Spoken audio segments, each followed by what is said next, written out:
Ooh, look at that new webcam. Hey everyone, it's Sunday. This webcam is like something to behold, isn't it? Weird. Cheers. Thanks for coming, hanging out tonight. It is Sunday, July 19th. God knows there's a lot of stuff to talk about. Some really disturbing stuff, man. We got to talk about Portland. We got to talk about, the President of the United States going on Fox News, telling Fox News that he doesn't trust them anymore because, having a propaganda arm isn't enough for him. He literally wants state-run TV like North Korea, which is something that, for whatever reason, people haven't figured out. We got a whole list of questions. We're going late tonight. I don't know who's going to come with me. Maybe we'll end up at the end of this, and it'll just be me and a bottle of Makers out on my porch. But, I'm in a chatty mood. New webcam, good bourbon. Just terrible things happening in the country. It's nice, though, to hang out on a Sunday evening while there's a heat wave going through. It is swampy in southeastern Georgia, where governor of the state is touring the state telling everybody that they should wear masks, but also suing localities that are requiring masks because Brian Kemp is not only incompetent, he's dangerously incompetent. So we got to talk about that a little bit. But we got to start in Portland. What's going on there, and not just what's happening there, but what is planned and where we're going with this thing. And I'll be real with you. I mean, it's Sunday night. It's bourbon drinking time, but I'm a little hot about some stuff. Watching the way people are dealing with this stuff and reacting to it, particularly on the right, we need to talk about it. And it's not going to get us anywhere not talking about it. So, cheers, everyone. Let's start. All right, this bullshit in Portland. I just have to start this thing off by saying that I think a lot of us who,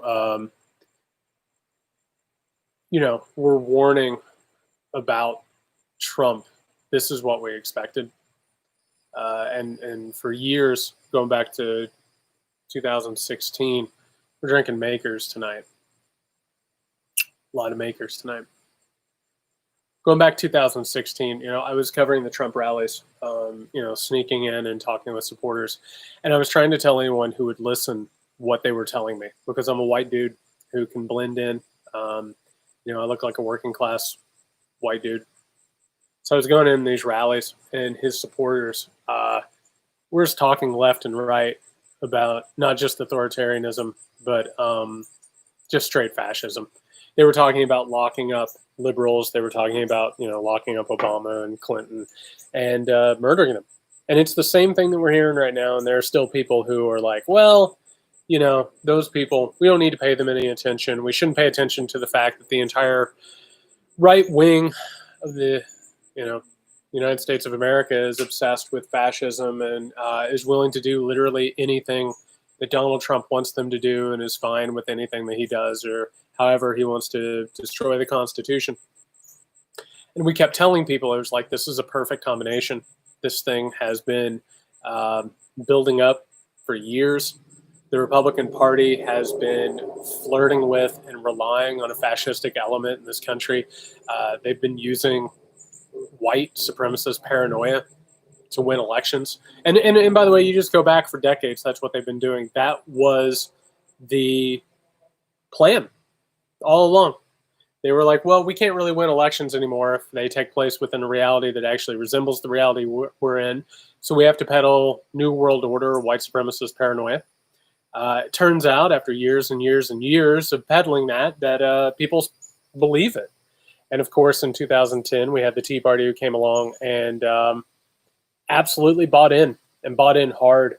And all of a sudden you had a situation where Tea Party supporters were like, well, we've been supporting these Republicans, but they go on Fox News and they talk about the New World Order, and they talk about like the liberal Democrats being traitors and dangerous, but then they're not acting like it. We need some people who are really going to act like it.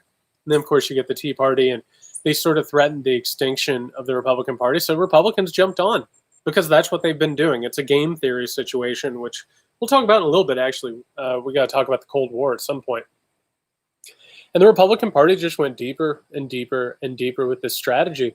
And they kept telling people, they were like, oh, you have to vote Republican. Democrats are going to take your gun. They're going to kill your family. They're going to kill your children. They're traitors. They're working with the UN. They're working with, Jewish puppet masters. They're gonna destroy the country, and they're gonna do it on purpose. And that was the nightly message on Fox News and the daily message online. And here's the truth of the matter. There's no way you peddle that paranoid, dangerous, fascistic garbage without getting to this point. You were always going to get to this point with the Republican Party and the American right. Because that propaganda, I mean, it takes a toll. Eventually, you start actually believing that the other side is not just dangerous, but that they're traitors and that they're terrorists. And that's what's taking place in Portland right now. You have a bunch of protesters and just normal citizens walking around trying to live their lives. And you have just federal agents swooping in unmarked cars, without badges, without any sort of identification, literally kidnapping people, not reading them the rights, holding them indefinitely, not giving them access to a lawyer. And that's where this whole thing was going. And unfortunately, people like myself, people like Sarah Kinzier, Snyder, we've been trying to warn people for a very long time that this was coming. And here we are. And Trump has been honest about it. You got to give him credit for that. He'll tell everyone exactly what he's doing. I mean, he'll go out and pretend it's a joke that he wants to, serve 3, 4, 5, 6 terms as president. Or, we're going to talk about the election and him saying that he won't accept the results. He's told us. It just so happens that people didn't want to pay attention. They didn't want to believe that America could reach this point. And we're going to talk a little bit about that later too. But before we do, we got to talk first of all about Chad Wolf, the acting Secretary of Homeland Security, talking about how they're going to prevail. Homeland Security.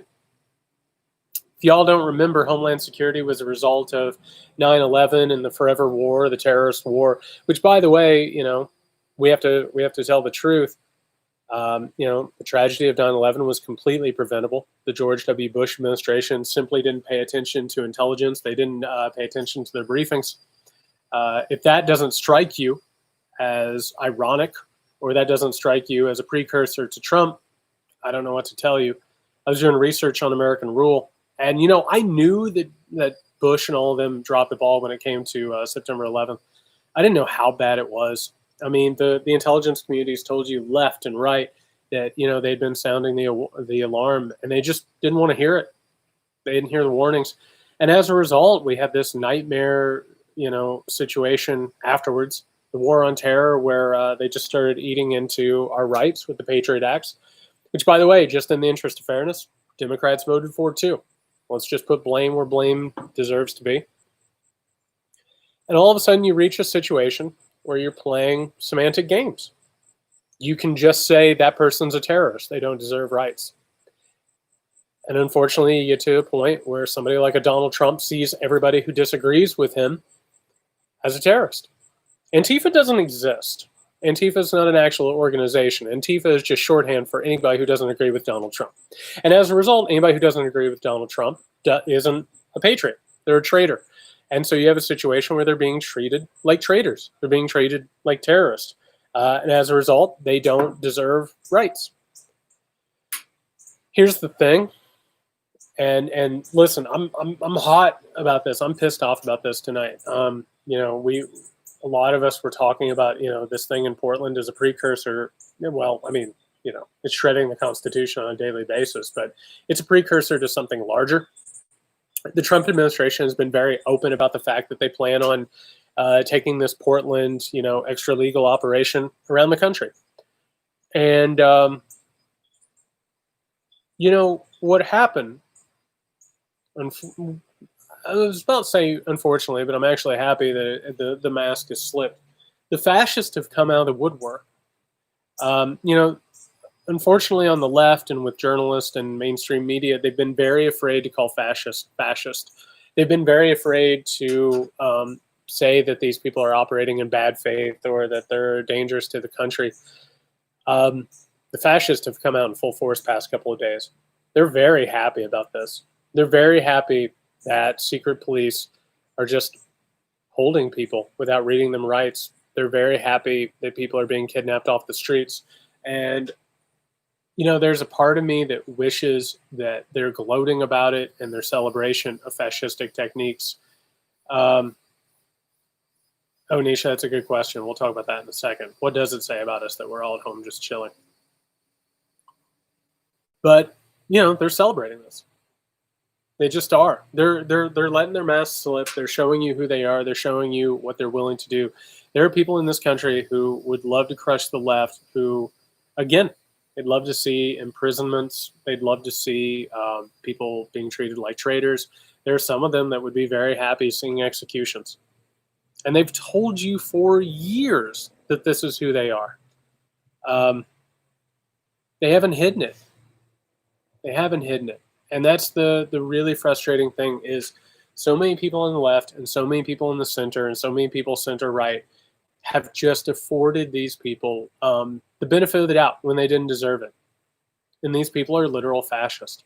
They want to crush all opposition and they want to bend people to their will. Now, Nisha asked, and hello, Nisha. She said, what does it say about us that we're just all pretty much home and chilling? It's the idea of the frog in the boiling pot of water. It's just happened and happened and happened. Our rights have just been whittled away for years. We have given the presidency so much power and so much leeway that, and on top of that, we've sat back and watched vulnerable populations be abused one after another. This country's sick. There's no other way to put it. Now, that doesn't mean there isn't hope. We're going to talk about hope after a while. So, you know, yeah, we're drinking bourbon, but we're going to have a little bit of hope after a while. And I told everyone with my first bourbon talk, I said, listen, I will tell you when there is hope and we will celebrate hope, but I'm also not going to bullshit you. I'm not going to sit here and talk about things as if everything is totally fine, because it's absolutely not. This thing is horrendous and it should terrify literally everyone.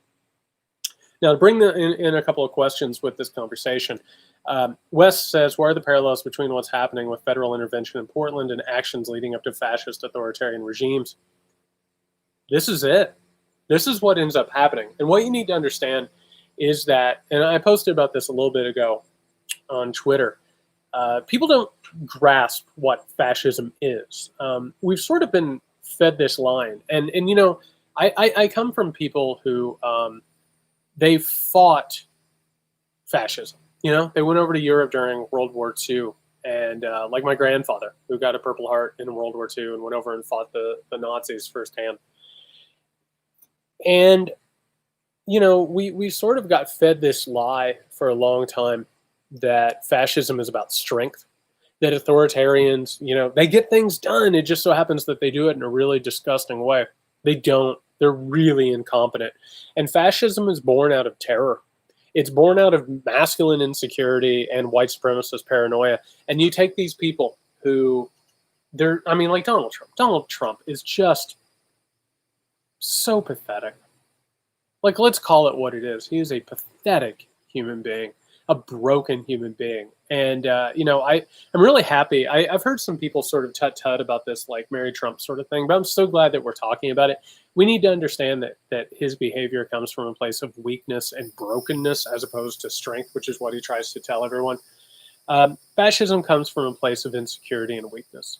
It's what people who are insecure and terrified do. A lot of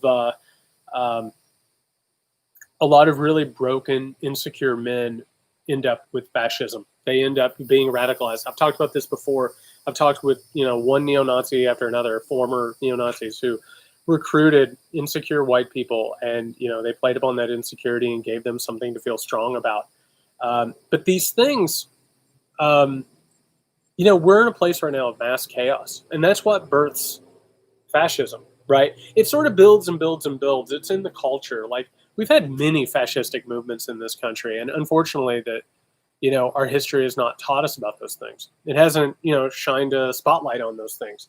We haven't really paid attention to our fascistic past, but it's been there since the beginning of this country. Because fascism is not just an aberration that belonged to 20th century Western Europe, right? It didn't go away as soon as the Axis powers were defeated. It still survives, and it was there before. It's just part of human nature, and we have to destroy it. But what happens is you have moments of chaos, and you have moments where people are terrified, and in particular, you have a power group that feels like it's losing power. In this case, it's white Americans. They feel like they're losing power culturally and politically, and as a result, they don't care about democracy. They don't care about democratic institutions. They surrender themselves to a strong man that they hope will fight the battle for them, and that's who Donald Trump is. What ends up happening is that a state fails. And the United States of America is failing right now. Under Donald Trump, it can't fight the pandemic. It's not interested in fighting the pandemic. It's not interested in helping with the financial crisis. All it's able to do is sort of scapegoat and then try and crush insurgencies.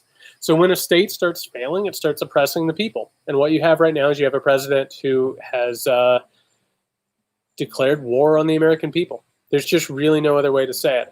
One of the things that you need to understand is that you have like John Locke, who was like one of the first people to start questioning the monarchy. And he would say that when the king breaches the contract between the king and the people, the king is at war with the people, and as a result shouldn't be king. Donald Trump is at war with the people. And actually, I just saw Tony said, do I think Trump is actually running the country? I think that's a complicated question. I don't think that he's being manipulated, because actually what you're watching with the United States government is you're watching the dysfunction of Trump sort of infect the rest of the government. If you read these pieces that are talking about what's gone wrong with the pandemic, it's just obvious that the government now looks like Trump. But that doesn't mean that Trump is just by himself. There are plenty of wealthy and powerful people who are more than happy to have Donald Trump as president, even if it means that civil liberties are being cracked down on, because they don't care about that stuff. Once you reach a certain point of wealth and power, you're actually post-political. You're not interested in elections. You're not interested in trying to convince people to vote for you or vote for laws. You're trying to actually sort of evolve past the point of government. And you're trying to reach a point where the government will not impede your profit or your power anymore. So there's different things going on. And a lot of wealthy, powerful people are really happy with Donald Trump being in power. So anyway, what's happening in Portland is we're seeing a moment where we have a president who's declared war on the people. And when a president declares war on the people, or a leader declares war on the people, he starts carrying on, as I talked about in a thread this week, it's like the will of the general, where he gets to determine what the law is and who the law deals with, and who feels the brunt of the law and who doesn't. So we're in really dangerous times. And what should we do? Well, that's a question for later, but I'll just say I think we have to understand that we have power. Sarah says it's the entire GOP. Absolutely, it's the entire GOP. They made a Faustian bargain. They are deep, deep, deep down the slope to this thing. And they are part of it. And there's different parts of it too. We can't just think that it's like this overarching umbrella conspiracy. They're not meeting in a dark room and making these decisions. You have people like Mitch McConnell who are just like, well, I mean, this will be great for the judiciary, or passing legislation. And, then you have people like Matt Gaetz, who I believe is just like a true believer. Marco Rubio is just holding on by his fingertips. And man, that guy is failing the moment. So no, it's the entire GOP isn't like on the same playbook, but absolutely they are complicit in this whole thing. Let's see if we get some light here. Pretty good. Monday says, regarding Portland, I fully believe this is a test run. I've seen it mentioned that there's a plan to do this in other cities. If that is the case, will governors call upon National Guard to protect citizens? This is absolutely going to go nationwide if we don't do anything about it. I mean, the Trump administration has already said that that's the plan, right? They've already said that, the thing in Portland is just going to continue. Because why wouldn't it? If they're not going to get called on this thing, if they're not going to suffer any consequences, if this is a winning political argument and meanwhile they're silencing quote unquote dissonance, absolutely they're going to do this nationwide. People like Barr and people like Pompeo have wanted to do this for years. And by the way, John Yoo. Oh my God, I'm so glad you brought up John Yoo. We've seen this happen. Time and time again. The 1960s and 1970s was a period of revolution. We teetered on the brink of a people's revolution in the 60s and 70s, and the government conspired against them. We cannot sit here. Yeah, Julia, we'll talk about John Yoo here in a second. You can't look at the 1960s and 1970s without realizing a few things. You have to look at the fact that, the government conspired against the people. The FBI was infiltrating groups. They were suppressing people's rights left and right. Trump is not the disease. He's a symptom. We're just at the late stages of that disease. So the United States government has many times conspired against the people and trampled on individual rights. They did it. They used communism as an excuse multiple times. Of course, they used anti-Semitism multiple times. George W. Bush used the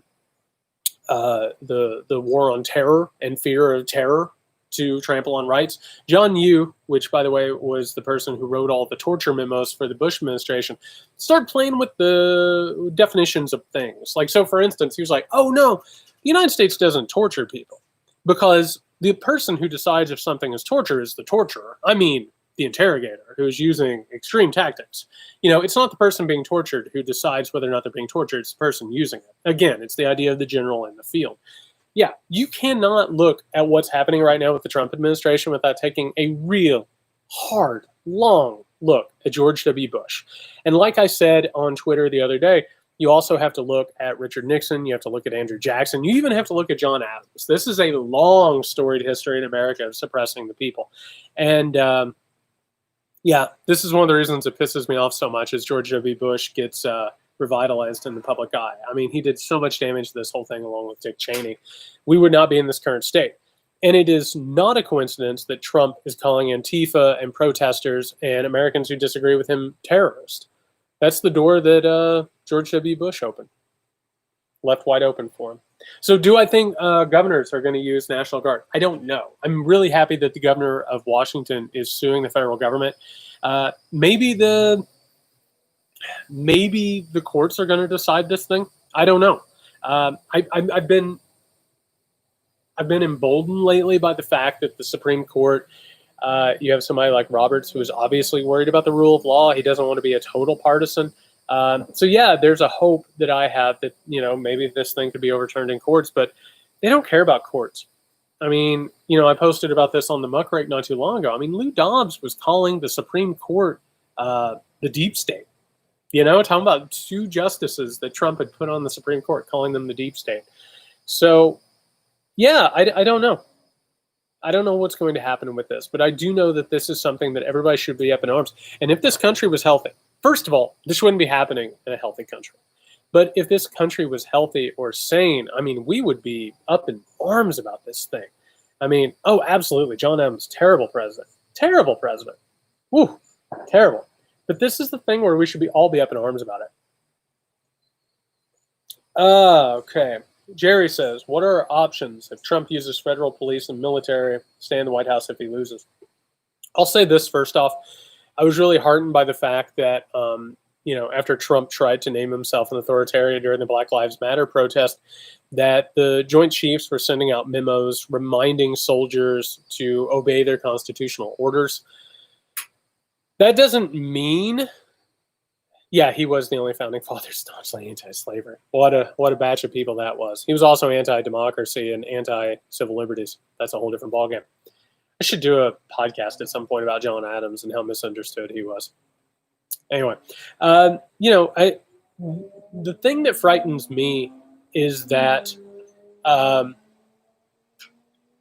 there are so many Trumpists and white supremacists in law enforcement and in the military that I don't know what's going to happen. I've got a couple things here. I'm going to go ahead and bring these in at the same time. Eneco Q says, hearing Trump say, I think mail-in voting is going to rig the election. Is he projecting? Is he going to lose? Will he stay in office? Jones said, what will the states have to do to remove Trump's Gestapo? We'll talk about that. Catherine says, any thoughts about a general strike? I'll just say, first of all, Trump keeps telling you he's not going to recognize an election where he loses. Like, people need to understand this. If Trump loses the election, Trump will think that the election was rigged or unfair. Period. That's what we're looking at right now, is a moment where Trump doesn't believe he lost the election. I keep telling people, go back, and of course he has tweeted a lot, but you need to look at this and see what Trump tweeted in 2012 after Mitt Romney was blown out by Obama. He didn't like Mitt Romney. And he said, we need to be in the streets. This needs to be a moment of revolution. The country's gone. We need to have an uprising. He didn't like Mitt Romney. He certainly didn't like Mitt Romney any more than he likes himself. Donald Trump cannot accept an election where he loses. An election where he loses is an election that is unfair and is rigged. Now, do I think right now he's going to lose the election? I think it's pointing towards that way. That doesn't mean that it's a moment to rest on our laurels. And of course, he has a natural advantage because the Electoral College privileges him, and it privileges white supremacy. I don't think Trump will accept a loss. Now, what will happen if he doesn't accept a loss? That's the question. Because if between November and January Trump digs his heels in, I don't know, man. And I would want to believe that there are Republicans of conscience who would go to him the way that Republicans went to Richard Nixon as it became clear that he would be removed from office, and go to him and say, hey, you have lost, you have to move on. But I haven't seen that from Republicans. I haven't seen that from anybody on the right. And I have to tell you, I really think that election night is going to be one of the more dangerous nights in American history.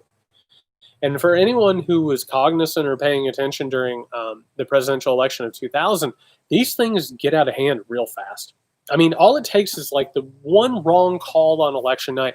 It takes one hesitation. It takes just a little bit of confusion. And Trump and his cronies and all these people will take advantage of those things.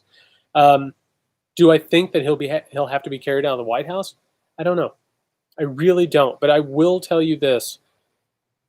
Authoritarians like Trump, they get in power, they're almost impossible to get out of power because they cling to it. They use every part of themselves. Like, let's say, for instance, let's say that Trump loses, right? And let's say that he's out of office. We are going to find out. And I guarantee, somebody write this down. This is a prediction. Put some money on it. Go to Vegas. Don't go to Vegas. Stay at home. Social distance. But put some money on this. We're going to find out that the Trump administration has abused its powers within the government. I guarantee it. I guarantee they've used intelligence. I guarantee they've used the FBI. I guarantee they've used the IRS. I guarantee that he has abused his power in order to try and suppress people and attack his opponents. They're not going to give up power easily and willingly. Now, what does that mean? That means, and I keep saying this, and I hope maybe some new people will hear this tonight and heed it. Election day, I would vote early. And I'd be ready to be in the streets. I really, really would.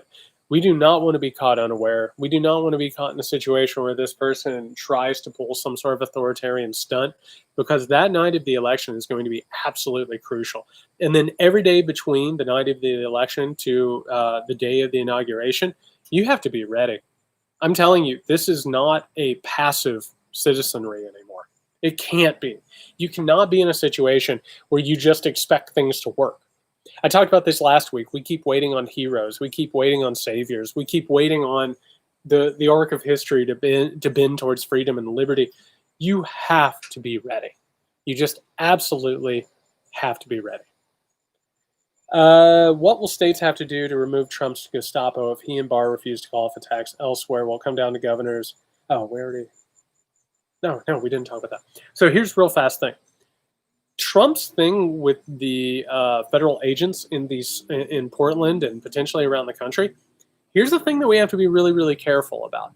There's this thing that happens with the presidency. A lot of people, I'll answer that in a second. Listen. A lot of these things that happen within the presidency carry over from one presidency to another. A lot of people call it like the blob. Right. And if you actually listen to, old advisors and members of like Obama's administration, they talk a lot. Let me turn this up. They talk a lot about like the military industrial complex. Right. They talk a lot about things that happen that the president just sort of like, rubber stamps or is just kind of beholden to. The ways right now that Trump is attacking democratic institutions and the rule of law and the Constitution, this will carry over to the next presidency. Now, that's not to say that Joe Biden is sitting there sort of like, waiting to use these Gestapo tactics or whatever. But when you get in that office and you have that blob or you have the momentum, it's hard to turn that down. Obama had a hard time with it.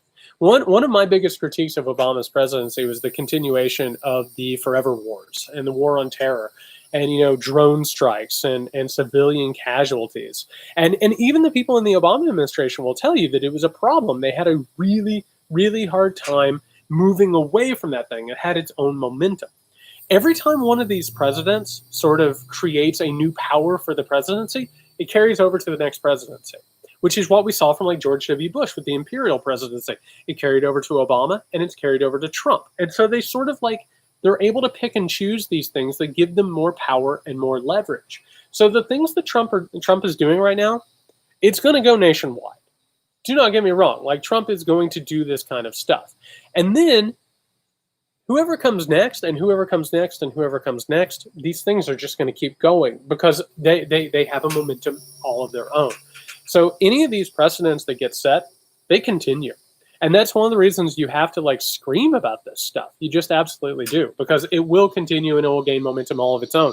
And eventually, because right now, we don't understand a lot of the times that the presidency changes, that there are periods in time where the president's pretty weak. There are other times where the president is very, very strong.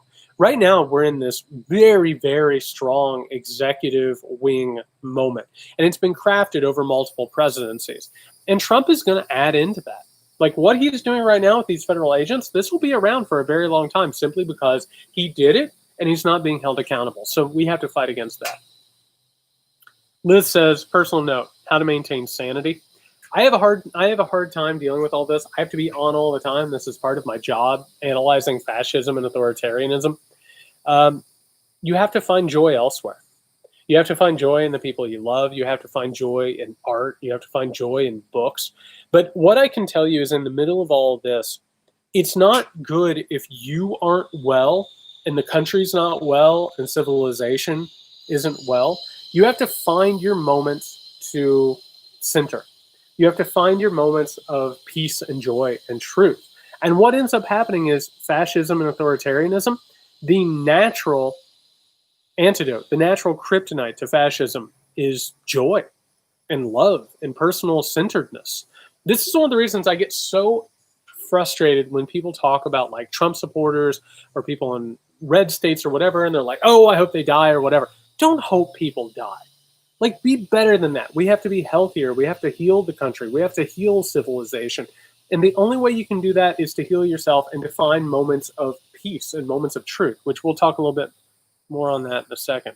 And absolutely, drink some bourbon. Cheers. Oh, Catherine, any thoughts about a general strike? Oh, gotta open the bourbon before I pour it.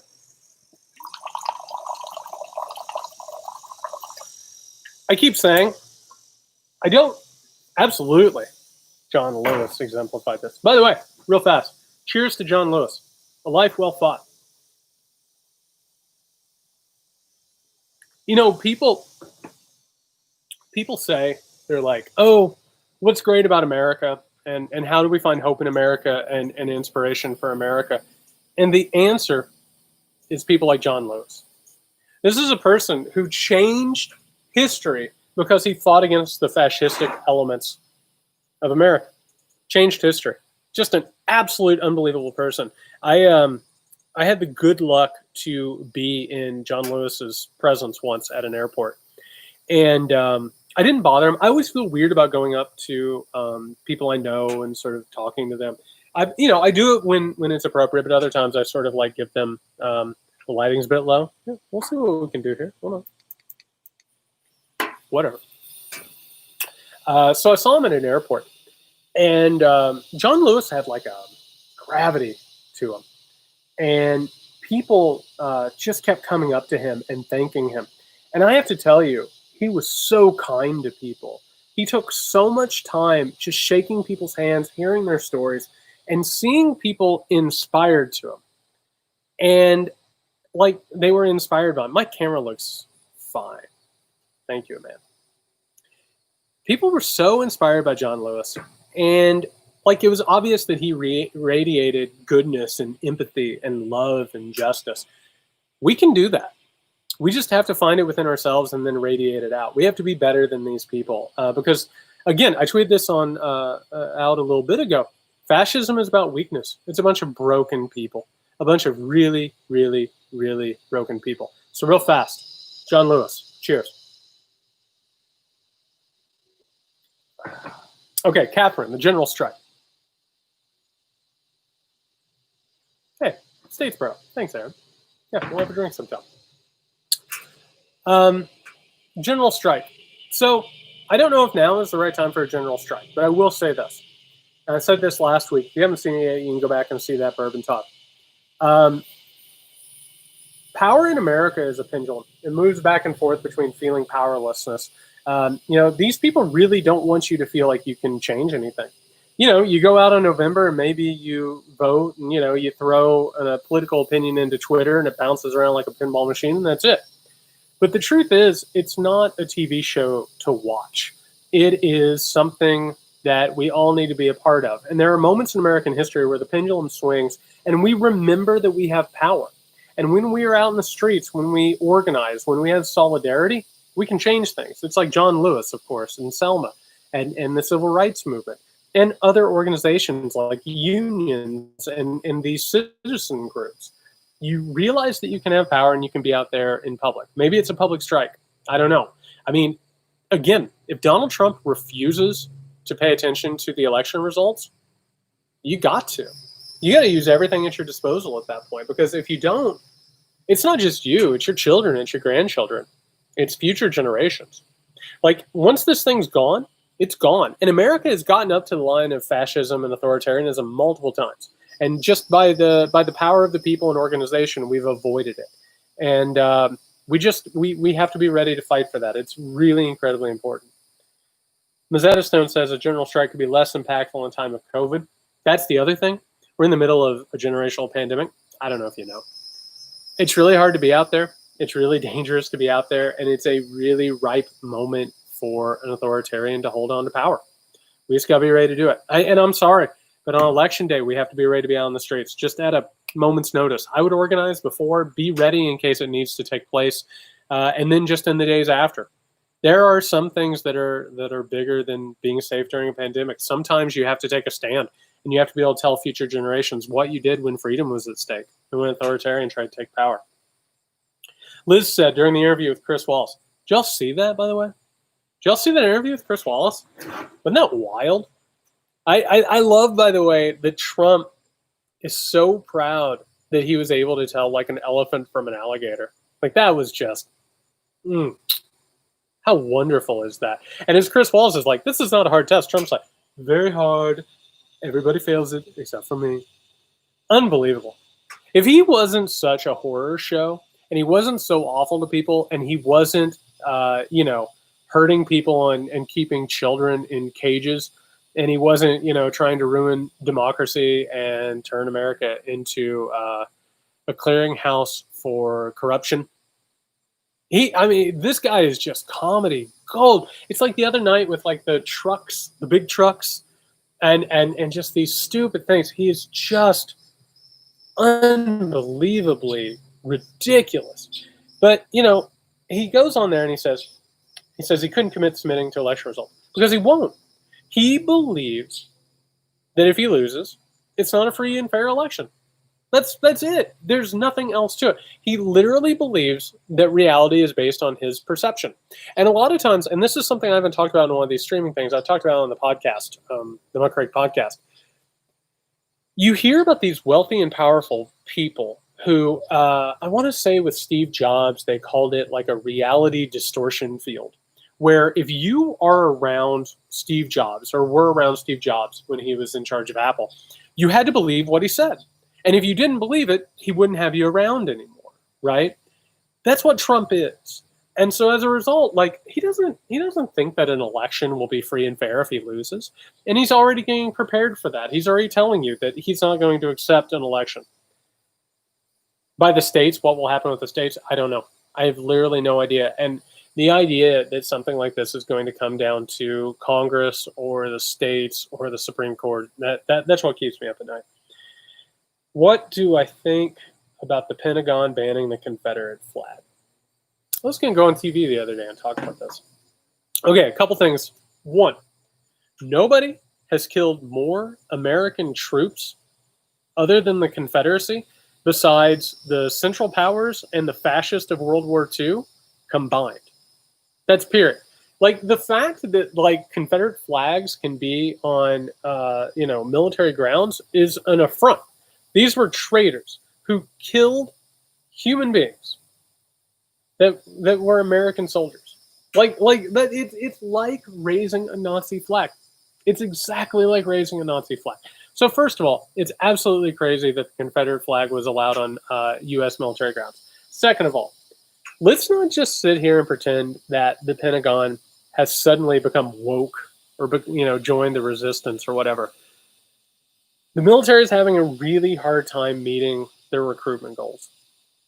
And you know, as well as I do, that people of color make up a large portion of the modern American military. And in a lot of ways, they make up that portion, not just because they're patriotic, but because the military uses people who don't have a lot of money. They need to pay for their education, and they need some sort of a path for themselves. So yeah, it's the right move, but let's also not sit here and pretend that the Pentagon is suddenly woke and wonderful. Like, the Pentagon and the Department of Defense and the CIA and the FBI, these have been outposts for white supremacy for as long as they've existed. So let's not pretend that suddenly they've turned over a new leaf and suddenly, everything is like equal and good. A lot of this had to do with recruitment. I'm glad it happened. We need to change the bases. And by the way, on that note, Trump said, what are we supposed to name it? Like Camp Sharpton or whatever. Disgusting. He's a really gross person. Just a really gross person. Where a mask says, is there hope? Luck Be a Lady says, how do we save democracy? Yeah, there's hope. There's absolutely hope. The fact that so many people are rejecting Trump should tell you that there is hope. America can heal from this thing. Like, this is not the end. We're at a really dangerous tipping point. And do not get me wrong, I'm not trying to give you false hope. It could get really bad. It could get really, really bad. But there's hope. I think most Americans recognize that Trump is incompetent and disgusting. And then on top of it, it's about Americans realizing that they have power. And if we realize we have power and we organize and we find solidarity with each other, we can have a better country. And my hope, and again, the pandemic has been disgusting. I've known plenty of people that I know and love and care about have either had COVID or they're terrified of COVID. I'm sitting here at home. I've been quarantining. I wish I could go back to school. I wish I could be around my students. I wish that it wasn't like this. I wish I could go out to a restaurant. My God.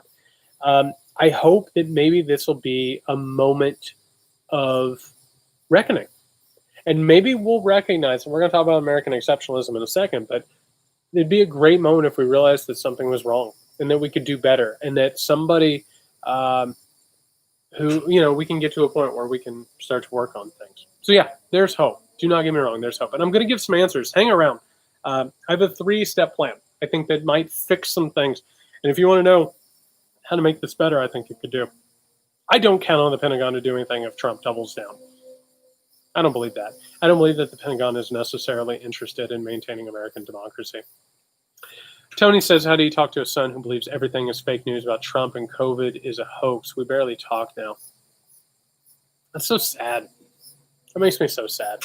I have people in my family right now who they're sharing some really, really gross stuff.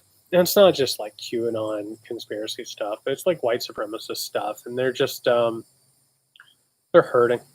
They're hurting a lot. I'm going to answer a question that somebody has asked here in a second that deals with this too. But I think you talk to them as a person and you establish trust, and you keep away from politics until you get to politics, and then you just have a frank conversation. We have to keep chiseling away. It's so sad. Ha! Kat asked, what is with QAnon coming after me, or the QAnon people? For those who missed it this weekend, because, I mean, why would you be paying attention to this? I had some people that apparently, this is a rumor that's going around in QAnon world, that I am a deep state agent, and I am part of a CIA psyop, because I am the history and explanations and analysis that I'm putting out on Twitter is part of a CIA operation. I'm part of the deep state. I'm trying to indoctrinate you and do whatever. What's funny about this? So people come after me, and they're like, they call me a coastal elite, which is funny because I do live close to the coast, but it's in rural Georgia. You know, I don't live in like DC or New York. I live in this very, very small town in Georgia, a red state. I come from Indiana. I come from incredibly poor people. And my education, for those who don't know, I went to Indiana State, you know, not a real hotbed of CIA experience, and Southern Illinois. And then I worked at Ball State for a minute, and now I work at in a university in Georgia, a public university in Georgia. The idea that somehow or another I'm a CIA operative, God, I mean, maybe the CIA would pay off my student loans. I don't know. You know, maybe George Soros would send me a check or two and just kind of take care of that student debt that I've got. But it's ridiculous. I had a moment. Larry Bird absolutely went to Indiana State. Cheers to Larry Bird, the pride of Indiana State in Terre Haute, Indiana. I had this moment in 2016. Hey, Sycamore's doing things. I had a moment in 2016 when I was covering the Trump rallies where I started getting a little bit of attention. You know, it sort of built up over the years to where I'm at now. And when I first got brought into it, it was so funny. There were all these videos and stuff. There was like this one guy, my favorite. I got to share this. So my favorite is a guy who like went outside the New York Times and he filmed the New York Times. And he's like, I'm Jared Yates Sexton, and I'm part of this conspiracy. I don't know if you remember it. There was like this Russian lawyer. I forget her name. I think it was Maria something or another. She was part of the Trump Tower meeting with the Trump campaign and the Russians. And, oh, stop it. Oh, okay. I misread that. I thought Michael was in here trolling everyone and saying that Antifa was dangerous or whatever. Antifa doesn't exist.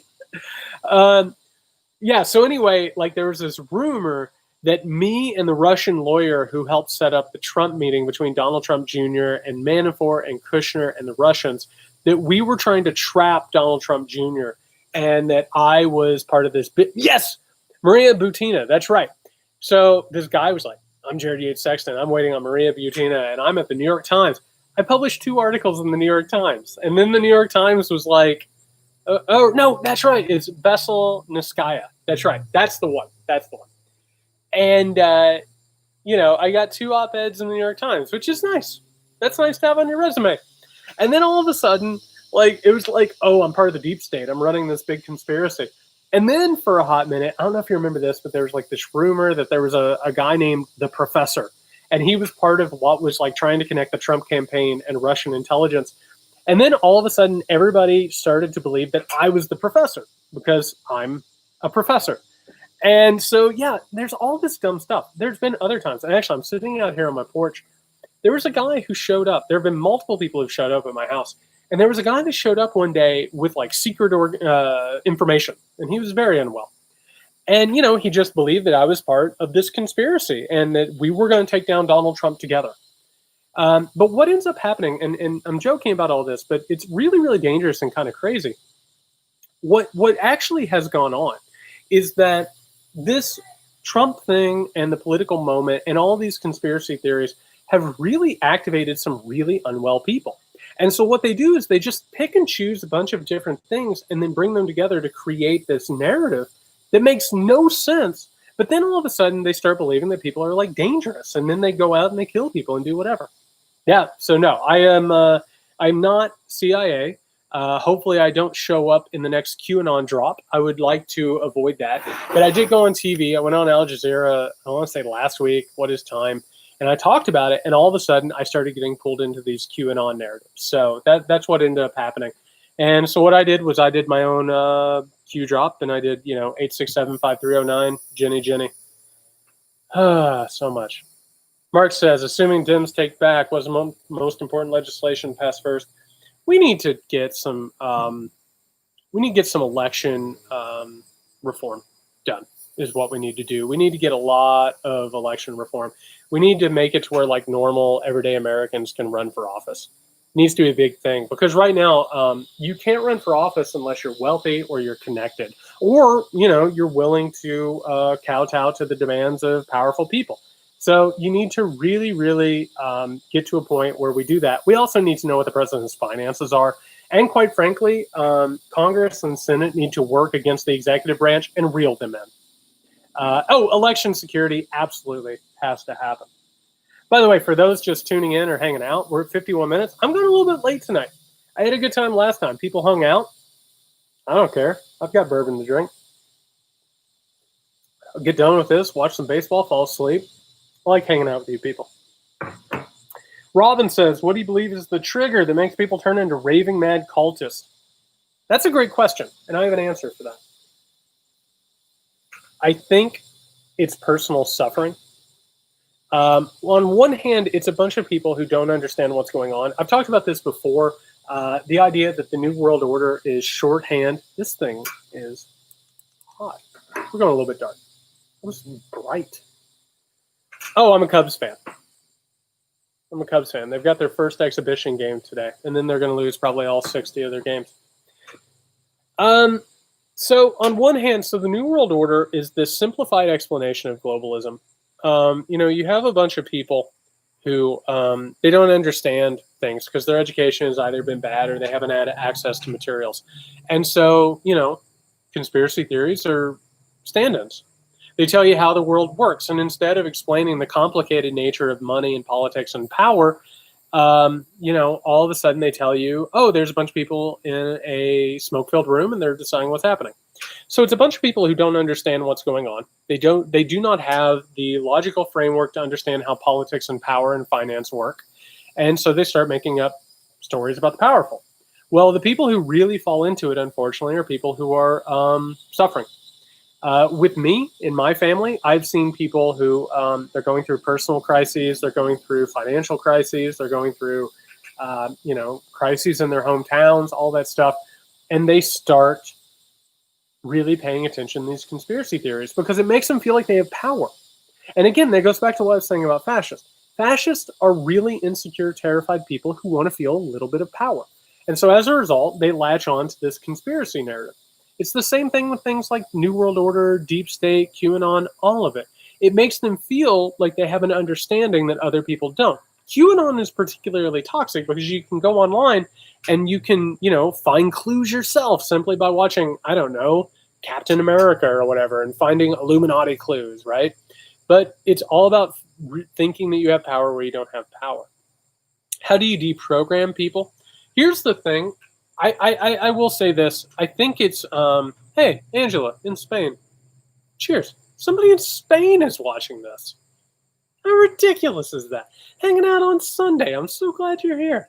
Wow. Just a weird guy drinking bourbon on the internet. People hanging out. Love it. Y'all are the best. I swear to God. What will deprogram them? I think one of the problems that's happening here is the atomization of society. We're feeling very far apart from each other. And I don't know about you, and I hope this is true. During the pandemic, I've started to repair relationships. I've started to bring in the people that I care about. Does that make sense? I've started to bring in the people that I've cared about and renew intimacy and renew the trust in these bonds that actually should be there for, people. And one of the problems, and by the way, because we're going late, I'll get in deep to this in a minute. I'm sorry if people want to leave or whatever, but this is important, deep shit. Yeah, have another one.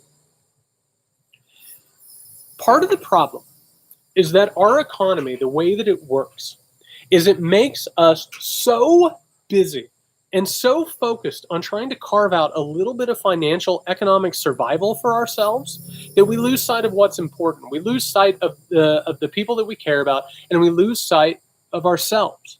One of the great things about this pandemic, though, is I think that it has led to a point where we can start to appreciate those things a little bit more instead of being distracted, right? So in the middle of being distracted, all of a sudden our family starts moving away, the people we love starts moving away, our neighbors, our community, all those things, which, by the way, is really good for authoritarian societies. Because going back to the idea of organization and solidarity, you don't organize and you don't experience solidarity when you're so focused on making your money and finding your little niche and your little thing of power. It keeps you from realizing other people around you can form together in order to find your niche and your power and your economic fulfillment. So I think one of the problems is that the atomization of society has fueled in a lot of that paranoia, and it's fueled a lot of that fear. And so you have a lot of people who live in their own bubble. Exactly. And what do? They go online and they find other people who live in the same bubble. If you look at the QAnon people, they're so sad. They post all the time about how their family doesn't talk to them, their kids don't talk to them. They've gotten, their partners have left them. Maybe they've even lost their jobs. And what it is, it's a mental health crisis. Now, Donald Trump makes it worse because he makes all of these cultural, political battles ever present. I don't know about you. I'm exhausted. Cheers. If we can get past Donald Trump, there's a possibility that we might be able to repair these bonds. But here's an important thing. We can't become complacent. We cannot get to a point where just because like a Joe Biden becomes president, that we don't talk about this stuff anymore. We have to stay awake. We have to stay aware. We have to continue to think about our privilege and other people's privileges and power and economics. It's not going to be enough simply to get rid of Donald Trump. That's a beginning. That's a start. And then after that, the work continues.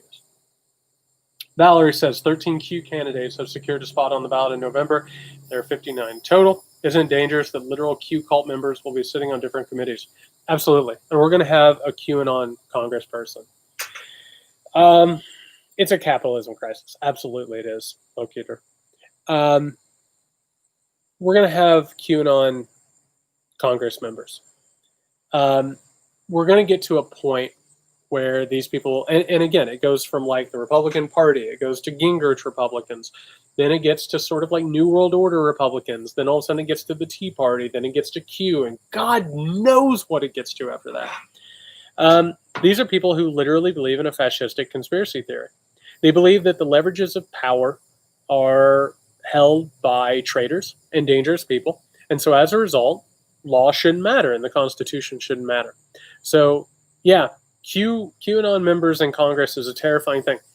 But we need to recognize that this thing has been building. There's a reason why it's gotten to the point. They are in conversation with Republican voters, and the Republican Party is terminally ill. It's run through with a terminal case of fascism. The Republican Party needs to go away. They have no ideology anymore. They don't believe in small government. They don't believe in fiscal or social conservatism. They don't believe in pro-troops. They're not patriotic. They're not pro-life. They are a malleable ideology, which means that they are a fascistic party that is all about holding power and keeping others from power. Brittany says, what do I think is the future of evangelicalism? I think evangelicalism is shrinking. I think as a result, that sort of martyrdom at the heart of evangelicalism, that idea of being persecuted, is going to continue to grow and grow and grow until you keep having cults of power, which is what's happened with the cult of the Shining City, which I've talked about in the past. The smaller that they grow and the more they lose power and cultural influence, the more they're going to believe that they are put upon and persecuted. Yeah, Jared has 5 letters. CIA has 3 letters. 5 minus 3 = 2. Deep has 2. I don't know how the math works there, but I'm obviously deep state. Absolutely. Is there any way to reach individuals caught up in Q evangelicalism on a personal level? What gets through? Personal appeals. By the way, we're getting ready to hit an hour. We've got a couple questions left. And by a couple, I mean a few. So here we are. We got a countdown. 3, 2, 1. Cheers. Let's keep doing this. I think the way that you do it is the personal level. You don't go in guns blazing talking about politics, because all of a sudden you end up in trench warfare and game theory. I need to win. You need to win. Don't try and win. Try and talk to them as people. And once you establish that personal bond, I think you can draw them back from the brink. It's worked for me in a few cases. I hope it does for you as well, because it's really sad. It's like trying to get a person back from addiction or self-destructive behavior. You have to deal with their personal crisis, and then you work on that. Why aren't the major papers calling for a resignation? This is from Tim. Here's the problem. The mainstream media, or at least some, and by the way, I've talked to a lot of people in the media who they're fighting this thing. They are calling this thing what it is. Maddow's doing it. Chris Hayes is doing it. Don Lemon is doing it. You've got people in mainstream media who are calling this thing what it is. A lot of them aren't because they don't want to seem alarmist. This is one of the reasons why I got shut out for a couple of years, is because I was talking about the fascistic elements in Trumpism. And they simply didn't want to admit that was true, because to admit that Trump is fascist and his supporters are fascist is to admit that there is some sort of an institutional problem. It says that the things that we've thought were right and the things that we've thought worked don't actually work, and they're not actually right. So we have to actually start to reconsider who we are and how things work. And it also affects our identities. You have things like the New York Times and the Washington Post. They don't want to seem alarmist. They don't want to seem reactionary. They want to believe that all of the politicians that they've been following and they've been supporting and interviewing, and by the way, hanging out with at cocktail parties and at book releases and all this stuff. They don't want to believe that it's really infected with all this stuff. So why aren't they calling for resignations? Because they're holding out hope that maybe Trump will grow into the presidency and maybe that things aren't actually as bad as they seem to be. But meanwhile, those of us on the outside who aren't worried about going to these cocktail parties and book releases and all this stuff, we understand. We understand that this thing is actually really, really dangerous. What do I think of Snowden? I think Snowden did us all a favor by pointing out what the NSA was doing. I don't know how to feel after that. I don't like the fact that, he jetted off to Russia. I don't necessarily like some of the company that he's kept, but that's a whole different ballgame. Liz says, how much behind the scenes blackmailing is detailing Trump's political support? I don't know. I don't know how much is blackmailing, and I don't know how much is financial support and interdependence. We don't know. We simply don't know. That's the problem here. We actually should know. Bill says, so here's my question. I'm having a debate with friends about the year in the 20th century is the most consequential for mankind. He says 1905. What do I say? I'd say it's 1945.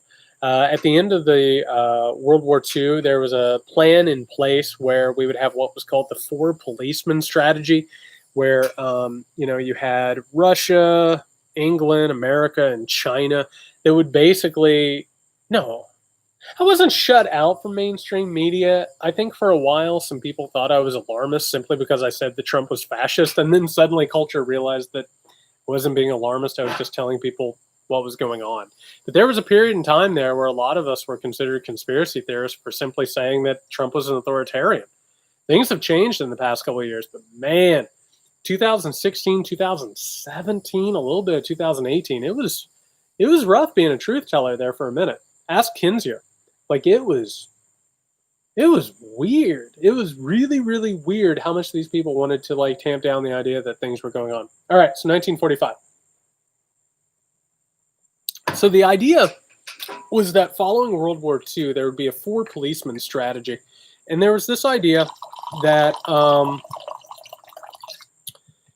actually they talked about the idea that you could get rid of guns.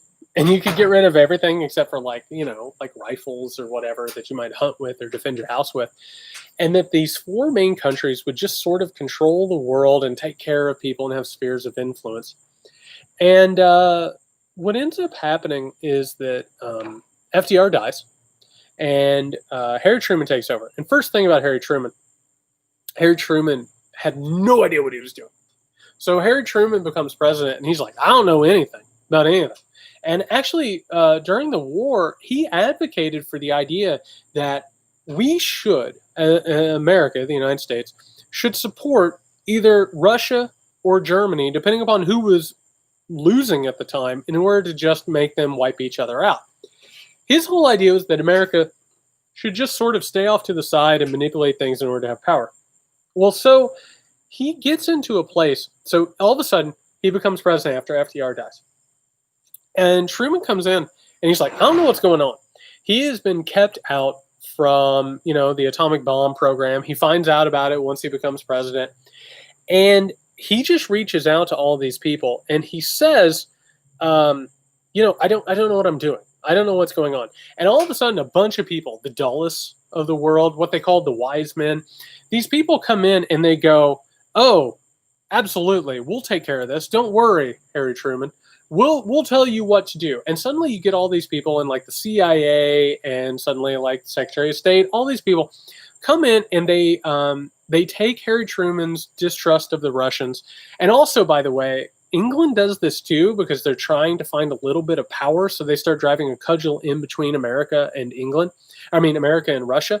And all of a sudden you reach this point where we go from like the four policemen idea where we're going to have like a United Nations that sort of controls and keeps the peace, to a point where all of a sudden America and Russia are starting to face off with each other, like a couple of kids fighting in a schoolyard. So we could have had a chance for a tense international unity that could have led to a fight down the way, to a Cold War where suddenly we have nuclear brinksmanship.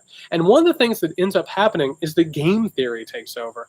And we have this idea that all of a sudden we have to play nuclear brinksmanship with Russia. And we have, and the best way to do it, and I wrote about this in the book, American Rule. I hope you pick it up. I worked so damn hard on this thing. So if you picked it up, that'd be cool as shit. We reach this point where game theorists start saying, if you have two people and they're on a cliff, right? And they're tied together, and you want to make sure that they don't go off the cliff. What you want is you want one of the people to run at the cliff so that the other person pulls back, right? They're like, oh my God, don't go off the cliff. Let's go back. So America takes on this idea that we need to escalate nuclear war. And all of a sudden, this brinksmanship idea starts taking over America, and it leads to a technocracy, which is totally anti-human and gross. And actually, if you want to draw a line between that to the modern Republican Party and this idea of hardball politics, you absolutely can.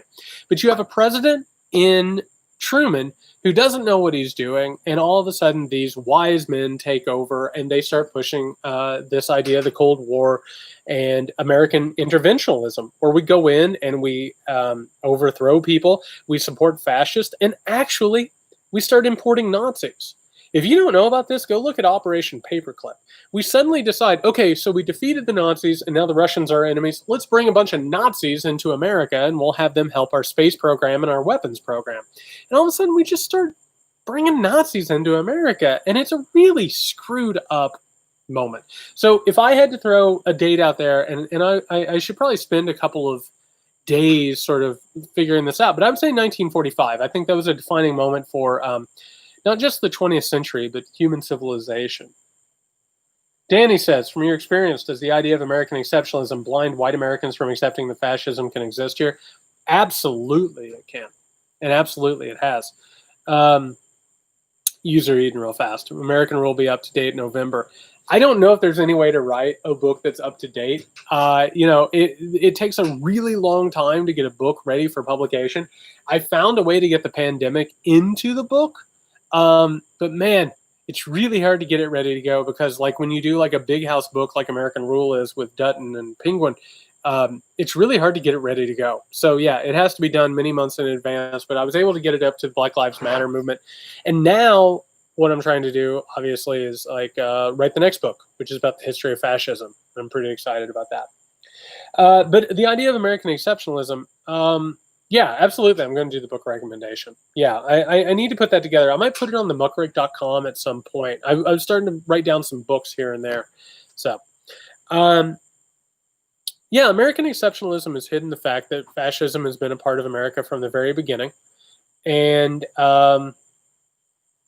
it makes people believe that America could never have fascism and that we can never reach a point where an authoritarian could be in control. And so there's a lot of people, not just white supremacists and not just Republicans, but also people in the media and also politicians who just believe that America is somehow or another exceptional in a way that we could never have a situation where fascism could take place. But we absolutely can. And we've had moments of fascism in this country. We've had moments where fascism started to take power and started gaining momentum. We've never gone totally into it outside of the Confederate States of America. But yeah, it's blinded a lot of people to the idea of what could happen here. Okay, this is a good question. What should we be doing during the pandemic? How should we be living and feeling during the crisis? Here's the thing.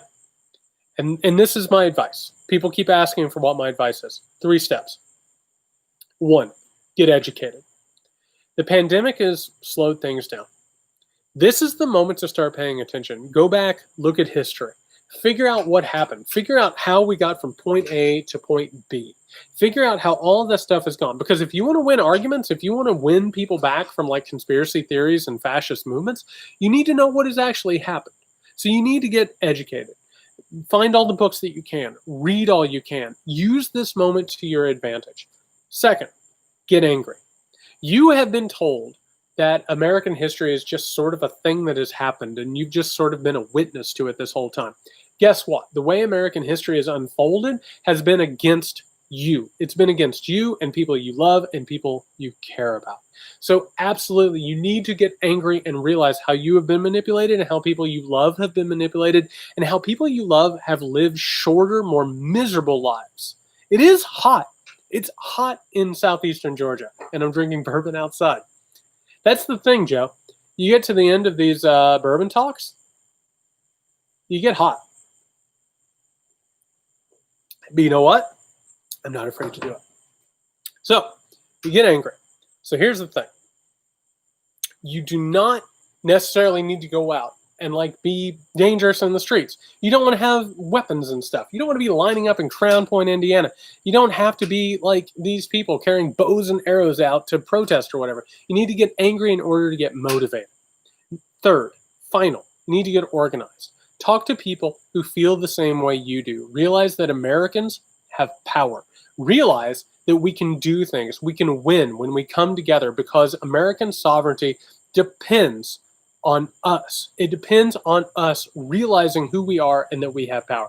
That's the 3 things. Get educated, get angry, and get organized. No water. We have bourbon.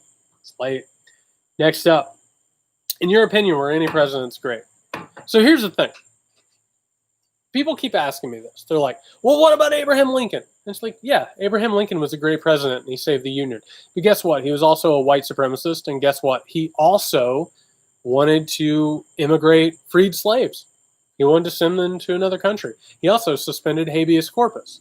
Well, guess what? We need to realize that founding fathers, heroic figures are not perfect. Guess what? Parties aren't perfect. The Democratic Party isn't perfect. Joe Biden isn't perfect. Your senator, your representative, the people you look up to, they're not perfect. They're fallible. They do the wrong thing so often. I keep saying this. I will break my hand voting for Joe Biden over Donald Trump. Guess what? Joe Biden had a hand in building the modern police state. He built the mass incarceration state. He was part of that thing. But that doesn't mean that he's necessarily evil. You can support that over Donald Trump, who is just completely broken and has no interest in democracy. But we should not look at the founders like George Washington. George Washington was amazing. Was an amazing general. But guess what? He didn't do it alone. We had the help of the French. We had the people who were warring against England. We don't talk about that in history class. Guess what? Those wooden teeth that you always got told about, they were the teeth of slaves. He enslaved so many different people. Thomas Jefferson, who gave voice to the idea of individual liberty and freedom, he imprisoned and enslaved so many different generations of people. We have to stop thinking of them as infallible, great gods. They're humans. They all make mistakes. And it doesn't matter if it's Washington or Jefferson or Obama. I talked about, everything from the forever wars to drone strikes to even how healthcare reform happened. You have to stop having idols.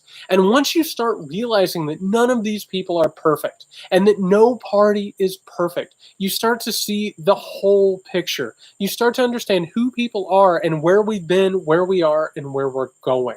But you have to give up on the idea that everything is perfect, because it's simply not. JFK wasn't perfect. Nobody was perfect. They're fallible people. So no, do I think some presidents were great? I think some presidents were way better than others. But I don't think that any of them were perfect. All right, Brittany says, what do you think is the best way to combat abortion being used as a political cudgel? Real fast, the Republican Party doesn't care about abortion. They care about patriarchal power. Period. That's all they cared about. And on top of that, everybody likes to say that the modern American right was motivated by anti-abortion sentiment or pro-life sentiment. That's bullshit. They were motivated by white supremacy from segregation. That's all. So if you want to actually go after people with pro-life, why don't you talk about the fact that they don't want to support anything that takes care of people after they're born? If you actually want to make sure that more babies are born, which most of these people, by the way, they want to happen because they want a white majority. And if you listen to Tucker Carlson for more than 5 minutes, you'll hear that. If they want less abortions or whatever, they would have better economic circumstances. But they don't, and they won't, because they don't actually care about abortion. They use it as a political cudgel. So the next time somebody tells you that they're pro-life, ask them how much they support the social safety net, because they don't. Zach says, what do I think about the right that allows people to be more susceptible to conspiracy theories? Because to be conservative is to naturally believe that people want progress for bad reasons. So either somebody wants to pass laws or to have a progressive future because they don't quite get it, they're stupid or they're naive, or they're a traitor. That's it. Conservatism is based in the idea that right now, because I have power and because I'm doing the things that are awesome, or that because society serves me, that society shouldn't change. So they are naturally inclined to the idea that people want to change things because they're either evil, traitorous, or they want to destroy America. It's just a natural part of the right. And it's always been a part of the right. These authoritarian fascistic movements have always been about the right, period. Here's the question. Big question of the night. Why do I use all three of my names? So here's a fun thing. Everybody keeps saying that obviously, and again, I'm a coastal elite. I'm an elitist. Jared Yates Sexton sounds like the most Anglo-Saxon name imaginable. A couple things. I use all three names because a dude named Jared Sexton got to Jared Sexton before me. He is a race scholar. I believe he works at UC Berkeley right now. Jared Sexton does. He is one of the best African-American professors in the country. He's amazing. He got there first. And so he published under the name Jared Sexton first, which meant when I came up, I needed to do something. I've played around with all kinds of different names. For a few years there, people called me Red Sexton. For a few years there, by the way, my name Jared Yates Sexton. So the Yates, everyone wants to pretend like it's like, a poet's name or some sort of Anglo-Saxon elitism. I was named after, I was confused too. People all the time tag me and they think they're talking about Jared Sexton, the race scholar. I was named after a Clint Eastwood character on a TV show called Rawhide. He played a character named Rowdy Yates. So my dad named me, or my mom named me, I can't remember which one of them, named me after a TV cowboy, Clint Eastwood's character, Rowdy Yates. So people have called me Rowdy. People have called me Red. For a while, I went by JY, and now I just go by Jared Yates Sexton. It's so funny that all these people, and again, it goes back to the QAnon people talking about me like I'm some sort of CIA agent. They think I'm like a totally wealthy elite, right? I'm like a very, very waspy sort of dude, when in fact I come from rural Indiana and like a total redneck past. So yeah, I'm named after a TV cowboy. That's why I use all three of my names. If I could have got to Jared Sexton first, I would have done it. But Jared Sexton, the race scholar, got there way before me. Confirmation says, we're almost there. We're almost there. What a good job everyone's done. Great questions, hanging out, drinking bourbon. Cheers. Confirmation says, by the way, I moved these down to the bottom, so I figured that we would have had enough bourbon and we would have talked about enough stuff that we would get like deep in the weeds. So we got some stuff to talk about yet. Confirmation says, do you think humanity is manifesting all of its secrets? Which, by the way, I just want to put that on a pillow. Do you think humanity is manifesting all of its secrets, past mistakes, all at once, so we can finally look at what we've done, acknowledge that we purposely were blind to the hard truth, and the Trumpism is the hard capitalist to force us to choose who we want to be going forward? That is such a great question, and so big. And all I want to do, to be honest, and by the way, if you haven't yet, pre-order American Rule, because I get into this type of stuff. I love talking about the deep manifestations of ourselves that come out both in politics and popular culture and that type of stuff. Oh, Whiskey Cat, my bourbon selection is fine. Most nights it's Bullet, but so real fast, and I promise I will answer this very, very deep question from Confirmation. So I live in Statesboro, Georgia, in Bullitt County. They don't sell liquor in this county. I have to literally drive like 20 minutes over into the next county and go to this like bootleg liquor store. And God knows what you'll find there. I mean, sometimes you'll find some good stuff. But Claire, I grew up outside of Bloomington. Good people, good country. So you have to drive to this like county line liquor store. And they had Maker's Mark. So I bought a big old guy at Maker's Mark. So where I'm from right now, shout out County Line. Absolutely. It's a big deal being able to get liquor somewhere. It's an amazing deal. So the whole point is Maker's is fine. It's good. I usually drink Bullet. That's sort of my lower sort of a thing. Hey, fellow Hoosiers. So do I think that we're manifesting who we are? I will say this. And this is something that I would really like. And by the way, you've hung out at this point for almost an hour and a half, listening to some dude drinking bourbon and talking about politics and philosophy until like 9:30 at night. So my assumption is that you're down. So let's talk about this. Human culture has sublimated so much of who we are. There's so much repression. There's so much suppression of who we are and how we feel. And we have just, and by the way, this is one of the reasons why everyone needs to go to therapy. Why we have therapy is because people just keep repressing who they are because they're afraid of who they are out in public. They're afraid of how they behave. They're afraid of what they actually want versus what they do. This is a big thing, and it's played such a huge role. There's a reason why fascistic authoritarian societies, you constantly have psychologists who are just like, we have to talk about this stuff. We have to talk about the fact that people aren't well and it manifests itself. So I keep telling people, and they won't listen because they're allergic to this conversation. People are all the time, they're like, postmodernism, what's wrong with the world? No. Postmodernism isn't some sort of prescription of how we should behave. Postmodernism is a diagnosis of who we are. We have been so caught up in symbols and so caught up in metaphors. So like, for instance, everyone's just like, oh, you can't burn a flag. What is a flag?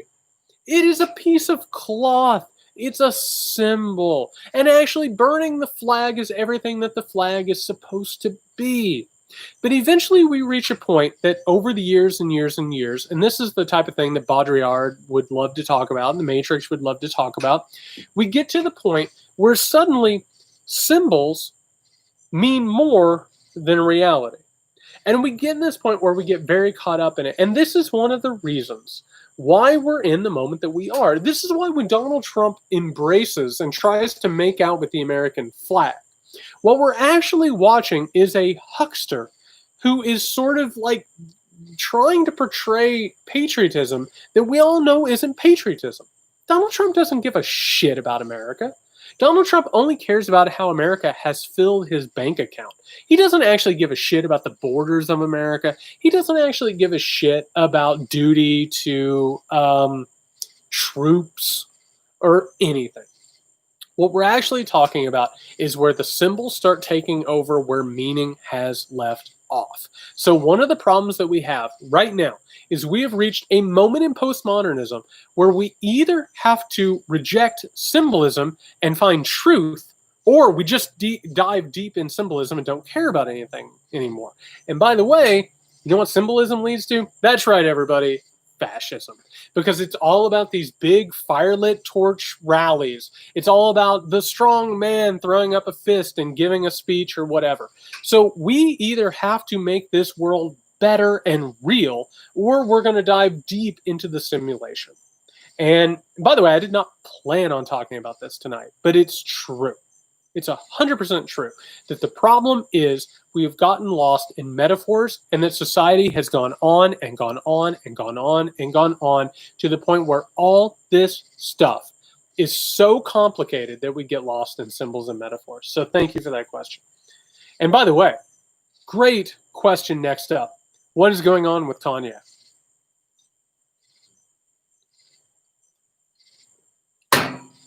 So, I don't know if y'all saw it before we started live streaming this. Kanye West, who, by the way, has made incredible music in the past, had a presidential rally in South Carolina. And he went out and he said that Harriet Tubman wasn't actually a civil rights hero, but that she had moved slaves from one white owner to another. He's unwell. He's unwell. And I put this question after the question that I wanted to talk about postmodernism for this. A culture like ours, an American culture, we love building up heroes so we can destroy them. It is an unhealthy world. And what ends up happening with people like Kanye West, because they get the riches and the power and the influence, they start to believe that they are gods. And by the way, this is what Donald Trump is. He suddenly believed that he was a god. And he became president, and we're all dealing with the fallout. Kanye West believes that he is a god and he can't do anything wrong. So he's just going out and he's having a mental health episode. What we are having in this country, unfortunately, is a mental health crisis. We don't like to call it that. We feel very uncomfortable with it. We feel very weird talking about mental health. We're in a mental health crisis. And if we don't deal with it, we're in trouble. We got 3 questions. Miter, do I think the New York Times is withholding incriminating info on Trump because they want money? I don't think that they have incriminating info on Trump, but I will say that the media, unfortunately, is addicted to Trump. They profit off of him. He is very, very good for the bottom line of mainstream media. When Trump says that they need him, he's not lying. You know, when I was reporting in 2016, I would talk to other media members, and they were like, I don't know what's going to happen if Trump loses. It might be bad for us. They're addicted to him, and they love the spectacle, and they love the show that he gives them. I don't think they're holding back. I don't think it's something like that. I think that they are guardians of the status quo, and they have been for a very long time. When you read a column in one of these papers or one of these media places, what you're reading is what sort of powerful, wealthy elites believe or think.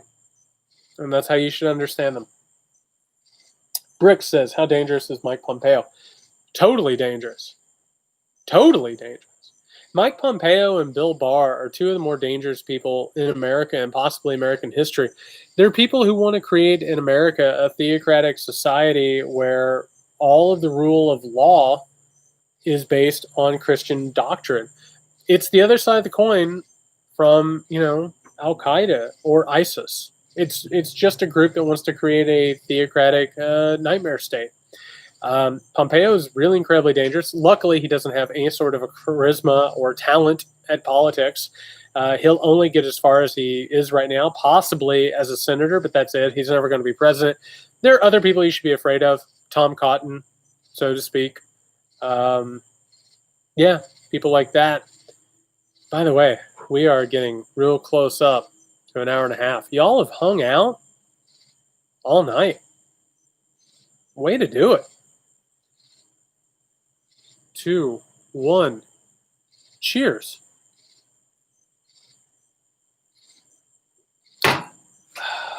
No, I wasn't raised Lutheran. I was raised up Baptist and Pentecostal. It sort of came together. I was taught that supernatural battles took place in everyday life. And that, hey, Ethan, I'm glad you came out and hung out tonight. Thank you for everybody who came out for the first time tonight. I'll get real and emotional and thankful here in a second after we get done with the last couple questions. But I was raised up Baptist and Pentecostal. I was raised up in this little cloistered society where I got told without being told that, white people were like God's chosen race and America was God's chosen country, and that, Satan was trying to take it over and stuff like that. So I was raised up in a really weird society. I was raised up in a place where I would get told like how to do battle with the devil in case he showed up in the kitchen. You just kind of walked around after eating lunch and all of a sudden the devil's there. And the idea that literally any day could be the end times or an apocalyptic battle, which is just a really ugly place. It's not healthy, and it's a cultish environment. So that's what I grew up in. Sarah Wood says, what is the best and worst case scenario for where we are a year from now? Best case. Best case is that Donald Trump gets drummed out of the presidency, Joe Biden becomes president, the Democrats win all of the houses. So you have House, you have the Senate, also win a bunch of state legislatures and all the governorships. And all of a sudden, what ends up happening is that the Democratic Party starts to crack. You start to see, because right now, if you don't know it yet, the Democratic Party is everybody who's not lost in a paranoid fascistic reality, right? The Democratic Party is everybody else, which is why we have like the Lincoln Project, why we have a bunch of never Trumpers. So all of a sudden, the idea is that the Republican Party gets pushed to the margins. They don't really have anything to do. And all of a sudden, the Democratic Party cracks, and we start having a discussion about center-left versus left. And all of a sudden, you have Joe Biden who has to navigate that stuff. And maybe, and I keep saying this on the Muckrake podcast, maybe, like Lyndon Baines Johnson, he gets brought into a bunch of civil rights legislation, which we don't expect. And that's who he is. And that's his legacy. What I would say, the best thing for Joe Biden and the best thing for the country is probably one term. And then whatever woman that he chooses as his vice president will then take over, and then we'll figure it out. The Republican Party needs to go away.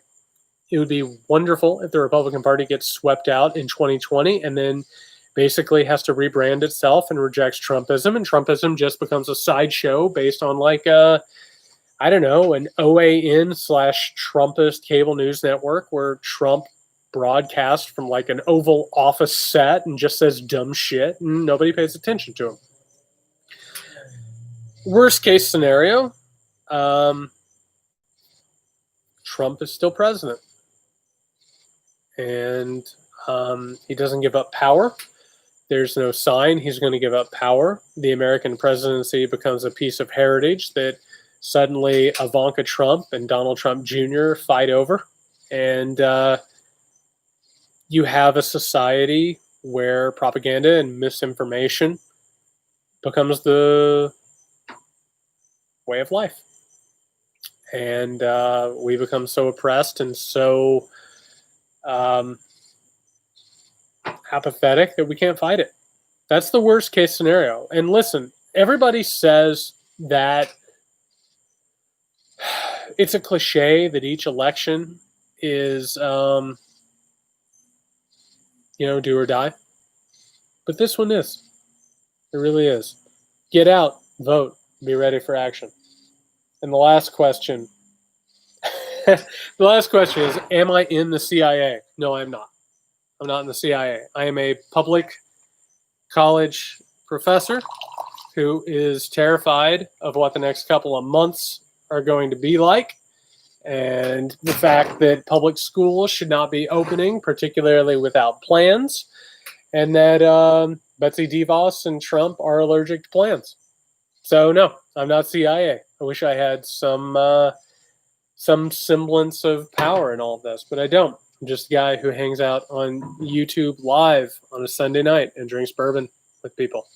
So here's the thing. One last drink, and we'll get real. Actually, two last drinks, I guess. Real fast. Next week. Oh, the beard. You got to brush it out, put some beard balm in it, put a little scrub in it. You got to take care of it. The next week, good stuff. Nick and I are going to record a new Muckrake podcast tomorrow. We're going to be talking about the Portland protest. Trump refusing election results, obviously. So that'll be the Muckrake that'll come out on Tuesday. That's what I'll publish tomorrow on the Muckrake, my blog. Thursday, I think we're going to have a conversation about the future of the Muckrake podcast. We've got some really exciting things. We're talking about things, just to give you a preview. We're talking about some audio documentaries. We're talking about some coverage from the conventions. That way you don't have to watch necessarily cable news. But yeah, we've been talking. We've got some cool stuff in the shoot. So we're going to talk about that, I think, on Thursday into Friday. The Muckrake will get published on Monday, Wednesday, and Friday. I'll let you know if I'm going to be on any cable news this week. Before we go, man, we just went an hour and a half plus. This is cool as shit. Man, that's so cool that you all hung out with me. By the way, I don't care what Amanda said. I think the webcam is better. Cheers. I think it's better. Well, we're going to do this thing. That's the hope. Is we're going to get Donald Trump out of office. We're going to do it. We're going to show up on election day, and if he refuses to leave, we're going to be out in the streets, and his ass is going to get booted out in the street. Because we don't accept this bullshit. Am I right? We don't accept this bullshit. Right? Yeah. Yeah. We don't accept this bullshit. We don't accept fascist authoritarians getting secret police out in Portland, rounding up people and not giving them rights or lawyers or reading them their Miranda rights. We don't do that. Fuck that shit. Yeah, we don't do that. So we're going to keep the fight up next week. We're going to get Muckrake on Monday, Wednesday, and Thursday. The Muckrake podcast on Tuesday and Friday. I'm working on another book. Right now I'm working on the history of fascism. Hopefully that thing gets sold and gets out there and we'll figure it out. In the meanwhile, we got this thing. Y'all are so cool. I cannot tell you how much it is appreciated that you hung out for an hour and a half plus on a Sunday night. Let's finish this up. All right. Next week, Sunday, 8 p.m., check out the Muckrake podcast. We'll have more information on what's going to happen, what we're going to do. Check out the Muckrake blog, see what I'm writing about, all that stuff. You're the best. You're the absolute best. Good night, everyone. Stay safe.